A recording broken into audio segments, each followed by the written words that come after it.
کائنات میں ہر چیز اللہ تعالیٰ نے غور و فکر کے لیے پیدا کی ہے، بس تم غور و فکر کیوں نہیں کرتے؟ حضرت شاہ شمس تبریز رحمۃ اللہ علیہ مولانا جلال الدین رومی کے پیر و مرشد تھے۔ یہ ان دنوں کا واقعہ ہے جب مولانا رومی شاہ شمس سے واقف کار نہ تھے۔ ایک دن شاہ شمس تبریز مولانا رومی کے مکتب جا پہنچے۔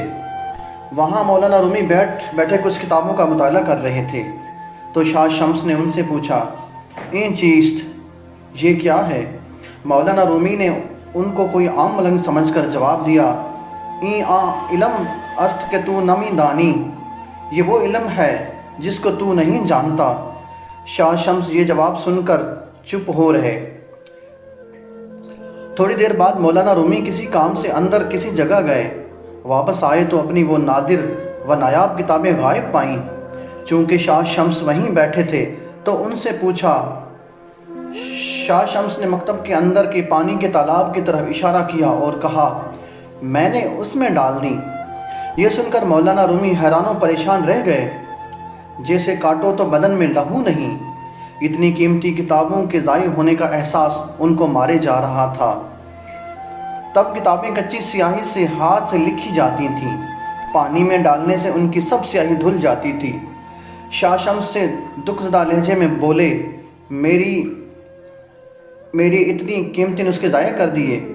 شاہ شمس ان کی حالت دیکھ کر مسکرائے اور بولے، اتنا کیوں گھبرا گئے ہو، ابھی نکال دیتا ہوں۔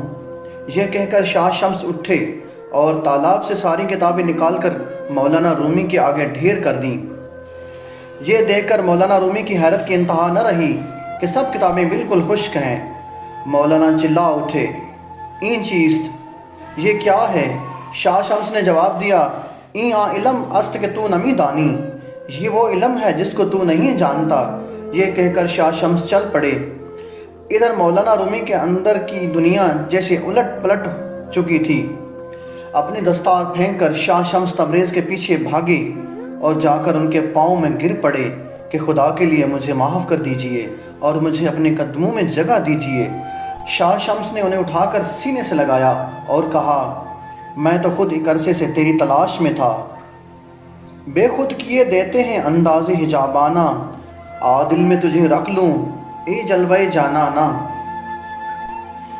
کیوں آنکھ ملائی تھی، کیوں آگ لگائی تھی، اب رخ کو چھپا بیٹھے کر کے مجھے دیوانہ۔ اتنا تو کرم کرنا اے چشم کریمانہ، جب جان لبوں پر ہو تم سامنے آ جانا۔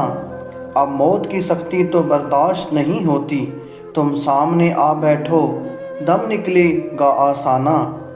دنیا میں مجھے اپنا جو تم نے بنایا ہے، محشر میں بھی کہہ دینا یہ ہے میرا دیوانہ۔ جانا تجھے ملنے کی تدبیر یہ سوچی ہے، ہم دن میں بنا لیں گے چھوٹا سا صنم خانہ۔ میں ہوش حواس اپنے اس بات پہ کھو بیٹھا، تو نے جو کہا ہنس کے یہ ہے میرا دیوانہ۔ پینے کو تو پی لوں گا پر عرض ذرا سی ہے، اجمیر کا ساقی ہو بغداد کا مے خانہ۔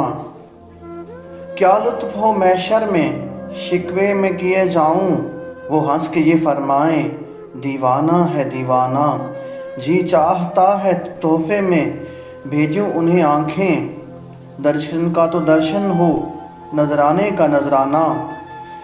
بیدم میری قسمت میں سجدے ہیں اسی در کے، چھوٹا ہے نہ چھوٹے گا سنگے در جانانا۔